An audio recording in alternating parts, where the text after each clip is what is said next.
అందరికీ నమస్కారం. సో ఈరోజు ప్రపంచ వార్తా సమూహారంలో మొత్తం ప్రపంచంలో ఏ దేశాల్లో మేజర్గా ఏం జరుగుతుందో ఒకసారి తెలుసుకునే ప్రయత్నం చేద్దాం. సో మొట్టమొదటిగా భారతదేశం మరియు వివిధ దేశాల సంబంధాలు ఎలా ఉన్నాయని భారతదేశం కోణంలో ఒకసారి చూసినట్టయితే మేజర్గా నిన్న ఒక పెద్ద అప్డేట్ ఏంటంటే ఎవరైతే నేపాల్ ప్రైమ్ మినిస్టర్ ఉన్నారో సుశీలా కర్కి ఆమె మొట్టమొదటిగా భారత ప్రైమ్ మినిస్టర్ అయిన నరేంద్ర మోడీ గారికి కాల్ చేయడం జరిగింది. దేని గురించి అంటే ఇరు దేశాల సంబంధ బాంధవ్యాలు పునరుద్ధరించుకోవాలని చెప్పి ఇంకా పెంపొందించుకోవాలని చెప్పి ఒక వ్యాఖ్య అయితే చేయడం జరిగింది. ఇది స్వయాన నరేంద్ర మోడీ తన ట్విట్టర్లో ట్వీట్ చేయడం జరిగింది అనమాట. సో మొట్టమొదటి అంటే ఎవరైతే రీసెంట్గా చాలా జెడ్ ఉద్యమం జరిగిందో ఆ ఉద్యమం తర్వాత నేపాల్ ప్రైమ్ మినిస్టర్గా సుశీలా కర్కి ప్రమాణ స్వీకారం చేయడం, ఆ తర్వాత ఆమె మొట్టమొదటిగా ఒక గ్లోబల్ లీడర్ అంటే విదేశాల లీడర్తోని మొట్టమొదటిగా మాట్లాడింది ఎవరితోనంటే భారతదేశ ప్రైమ్ మినిస్టర్ నరేంద్ర మోడీ గారితో మాట్లాడడం జరిగిందనమాట. సో ఆమె కూడా ప్రజెంట్గా నేపాల్లో ఉన్న పరిస్థితులను చక్కబెట్టడానికి తీవ్రంగా ప్రయత్నిస్తడం జరిగింది. సో అక్కడ దాదాపుగా ఒక 40 మంది చనిపోవడం జరిగిందనమాట. సో జెడ్ మూవ్మెంట్లో దాదాపు 40 మంది చనిపోవడం జరిగింది. అక్కడ చాలా మంది యువతపై కేసులు పెట్టడం జరిగింది. చాలా పరిస్థితులు అనేది దాన్ని చక్కబెట్టడానికి ఎంతో అంతో ఆమె ప్రయత్నిస్తున్నాడు. సో దానికి భారతదేశం నుంచి సపోర్ట్ కావాలని చెప్పి ఆమె నరేంద్ర మోడీ గారికి ఫోన్ చేసి మాట్లాడడం అనేది నిన్న జరిగిన ఒక అప్డేట్ అనమాట. సో ఇది నెక్స్ట్ ఇంకొకటి చూద్దాం. America, United Kingdom. సో ఇది ఒకసారి మనం చూసినట్టయితే అమెరికా ప్రెసిడెంట్గా యునైటెడ్ కింగ్డమ్ ట్రిప్లో ఉండడం జరిగింది. సో మేబీ ఈరోజు రిటర్న్ కావచ్చు. సో అక్కడ దాదాపు నిన్న UK and USA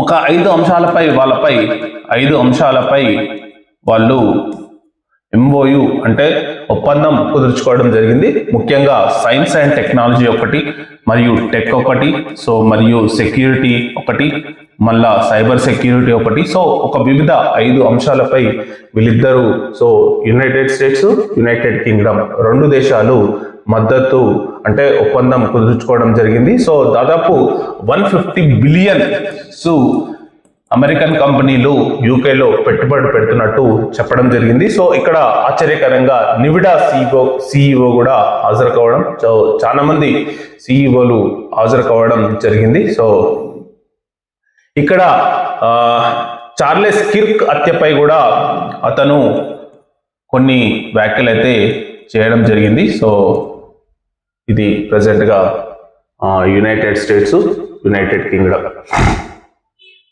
next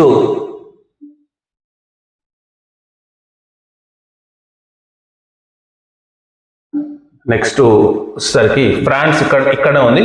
so France దేశంలో ప్రజెంట్గా పరిస్థితి మాత్రం బాగోలేదు. అక్కడ టీచర్లు కూడా ఉద్యమం చేస్తున్నారు అనమాట. సో బాయ్కాట్ చేస్తున్నారు. కార్మిక సంఘాల నాయకులు కూడా బాయ్కాట్ చేస్తున్నారు, సమ్మెలు చేస్తున్నారు. సో ఎందుకంటే మేజర్గా ఇమాన్యుయల్ మ్యాక్రాన్ ఏదైతే బడ్జెట్ ప్రవేశపెడుతున్నాడో సో ఆ బడ్జెట్ అనేది పబ్లిక్ ఫండ్స్ కు అంతగా లేదు, అది ఒక కార్పొరేట్ బడ్జెట్ లెక్క ఉందని చెప్పి చాలా మంది ప్రజలకు ఏదైతే గవర్నమెంట్ నుంచి బడ్జెట్ అనేది అందుతలేవని చెప్పి అక్కడున్న యువత, అక్కడున్న కార్మిక సంఘాల నాయకులు, అక్కడున్న టీచర్స్ చాలా మంది అక్కడున్న గవర్నమెంట్ పై తీవ్రమైన నిరసన వ్యక్తం చేయడం జరుగుతుంది. అది గత కొన్ని రోజులుగా జరుగుతుంది అనమాట. ఆ ప్రయత్నంలోనే ఫ్రాన్స్ లో కొత్త ప్రైమ్ మినిస్టర్ గా అపాయింట్మెంట్ చేయడం జరిగింది, సెబాస్టియన్ లోకోన్. తర్వాత దాన్ని చక్కబెట్టడానికి ప్రయత్నిస్తున్నాడు, కానీ అది అంతగా ఫలితం మాత్రం దక్కట్లేదని చెప్పాలి. ఇది పర్టికులర్ గా ఫ్రాన్స్ లో జరుగుతున్న ఇష్యూ. నెక్స్ట్ ఇంకొకటి చూస్తే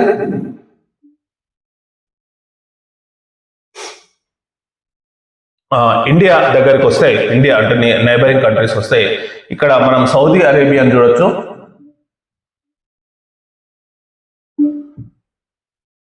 ఇక్కడ మనము సౌదీ అరేబియా చూడొచ్చు, plus Pakistan.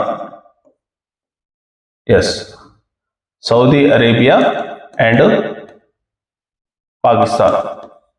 So Pakistan prime minister అయిన షెబాజ్ షరీఫ్ ప్రెసెంట్ గా సౌదీ అరేబియా టూర్ లో ఉండడం జరిగింది. సౌదీ అరేబియా టూర్ లో ఉండడం జరిగింది. మేజర్ గా ఇక్కడ వచ్చిన పెద్ద ఇష్యూ ఏంటంటే వాళ్ళు ఒక డిఫెన్స్ గా ఒక ఒప్పందం కుదుర్చుకోవడం జరిగింది అనమాట. ఏ ఒప్పందం అంటే మేజర్ గా ఎవరైతే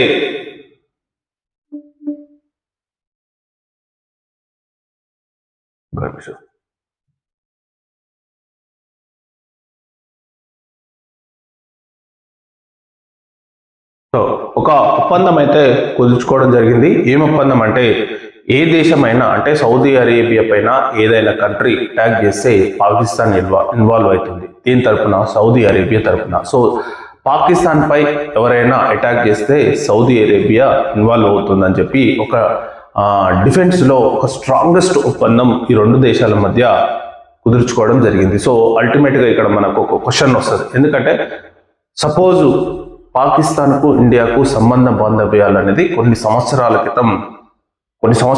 నుంచి కొనసాగుతుంది. సో ఏ క్షణమైనా మనము వాళ్ళపై అటాక్ చేసే పరిస్థితి. సో వాళ్ళు కూడా మనపై డైరెక్ట్ గా కాకుండా టెర్రరిస్టులతోని భారతదేశంలో అటాక్ చేసే పరిస్థితి ఉందన్నమాట. సో అలాంటప్పుడు భారతదేశం ఖచ్చితంగా వారిపై చర్యలు తీసుకుంటుంది. సో మొన్న ఆపరేషన్ సింధూర్ అందులో భాగమే. సో ఇలాంటప్పుడు మొన్న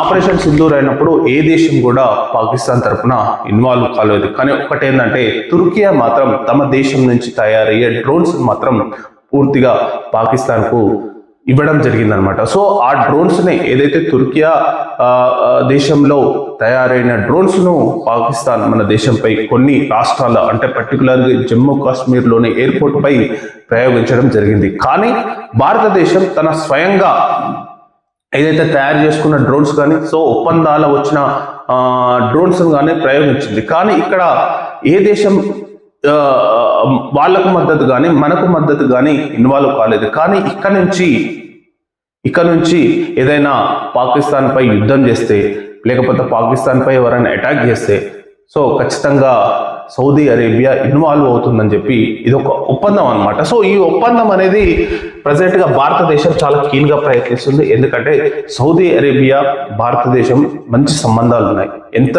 ఎట్లా సంబంధాలు అంటే సౌదీ అరేబియాకు మనకు లేదన్న $42 బిలియన్ బిజినెస్ ఈ రెండు దేశాల మధ్య జరుగుతుంది. అక్షరాల $42 బిలియన్. మనము ఏదైతే ఆయిల్ ఇంపోర్ట్ చేసుకుంటున్నామో ఫస్ట్ 40% ఆయిల్ మనము రష్యా నుంచి ఇంపోర్ట్ చేసుకుంటున్నాం అనమాట. సో ఆ తర్వాత కంట్రీ ఏదంటే సౌదీ అరేబియా నుంచి మనము ఆయిల్ ఇంపోర్ట్ అనేది ఎక్కువగా చేసుకుంటున్నాం అనమాట. సో ఒకవేళ ఇంతనే కాక చాలా విషయాలలో సౌదీ అరేబియాకు ఇండియాకు మంచి సంబంధ బాంధవ్యాలు ఉన్నాయి. ఫర్ ఎగ్జాంపుల్ అంటే $42 బిలియన్ అంటే ఎంత పెద్ద అమౌంట్ ఈ రెండు దేశాల మధ్య వాణిజ్యం నడుస్తుందో మనం అర్థం చేసుకోవచ్చు. ఫర్ ఎగ్జాంపుల్ మనం పాకిస్తాన్ కు సౌదీ అరేబియాకు ఎంత ట్రేడ్ నడుస్తుందంటే జస్ట్ $3 to $4 బిలియన్ మాత్రమే. సో సౌదీ అరేబియాకు పాకిస్తాన్ కు వాణిజ్యం ఎంతంటే $3 to $4 బిలియన్. సో మనం భారతదేశానికి సౌదీకి వాణిజ్య ట్రేడ్ ఏంటంటే $42 బిలియన్.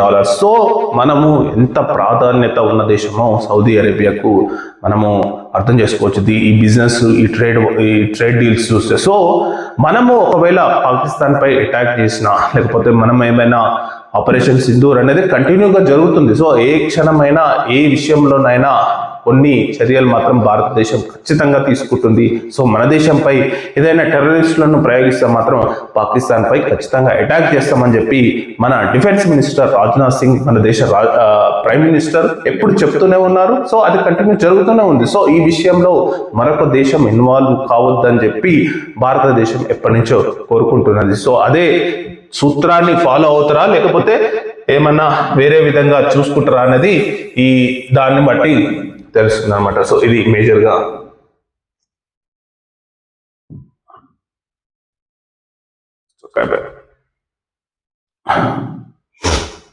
నెక్స్ట్ ఇంకేమైనా దేశాల్లోకి ఒకసారి చూసినట్టయితే ప్రజెంట్ గా టోక్యోలో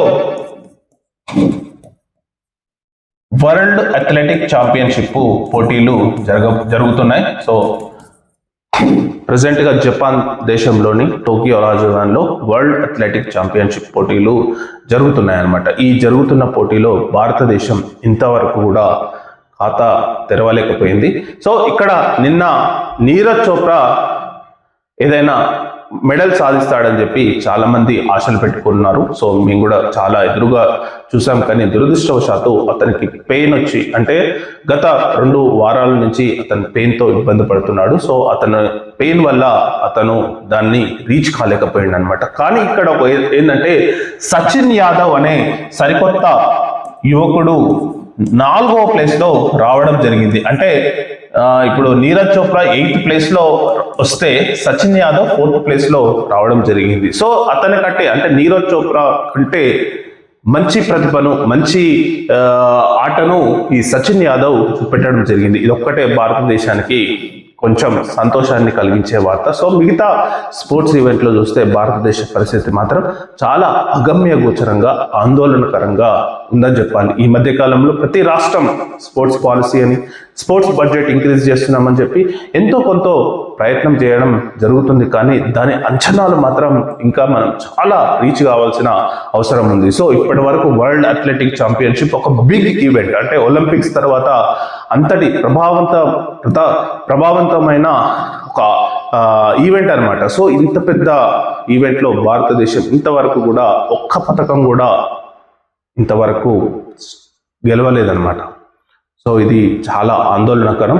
ఎంతో అంత ఆశ ఉన్న నీరజ్ చోప్రా నిరాశపరచడం వల్ల భారతదేశ పరిస్థితి వరల్డ్ అథ్లెటిక్ ఛాంపియన్షిప్లో ఎలా ఉందో మనం అర్థం చేసుకోవచ్చు. సో దాన్ని ఇంకా ఇంప్రూవ్ చేయాల్సిన అవసరం ఎంతైనా ఉందన్నమాట. నెక్స్ట్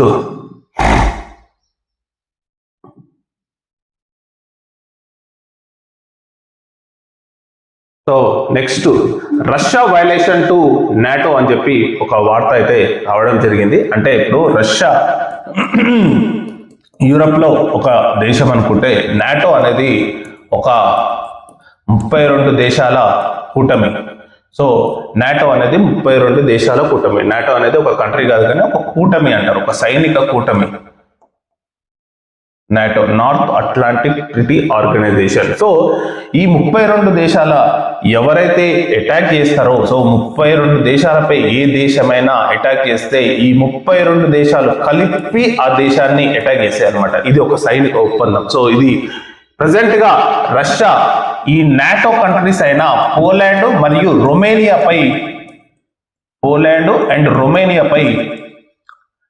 రష్యా డ్రోన్స్ ఆ ఎయిర్ స్పేస్ లోకి ఎంటర్ కావడం జరిగింది. ఇది కావాలని చేసేదా, లేకపోతే రష్యా మరి దూకుడుగా ప్రయత్నిస్తుందా అనేది చూడాలి. సో ఈ 2 దేశాలపై నాటో వైలేషన్ ఆర్టికల్ 4 and 5 ప్రకారం ఏంటంటే, ఎవరైనా సరే నాటో ఎయిర్ స్పేస్ లోకి వస్తే వాళ్ళందరూ రిటాలియేషన్ చేయాల్సిన అవసరం ఉంటుంది. కానీ ఇంతవరకు నాటో అనేది ఇంకా రెస్పాండ్ కాలేదు. సో మరి రెస్పాండ్ కావాలనే పుతిన్ తమ దేశంలోకి, అంటే నాటో కంట్రీస్ లోకి మెల్లగా తమ డ్రోన్స్ ను పంపిస్తున్నాడా అనేది మరి చూడాలి. సో ఇదొక పెద్ద గ్లోబల్ ఇష్యూగా మారిపోతుంది. నెక్స్ట్ ఏంటంటే EU.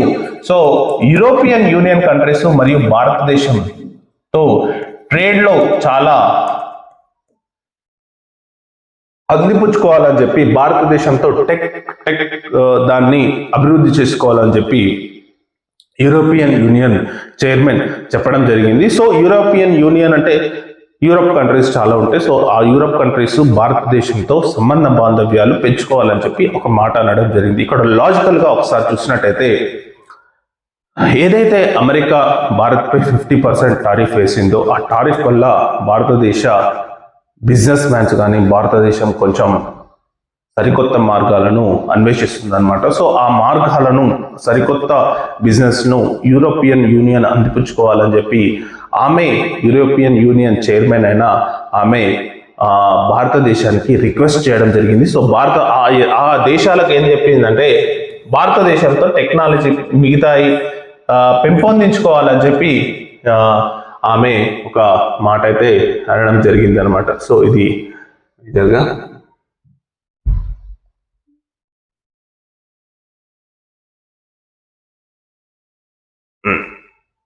సో మేజర్గా ఇదండి, ఇది వరల్డ్ న్యూస్లోని కొన్ని దేశాల సమాచారం. So thank you very much.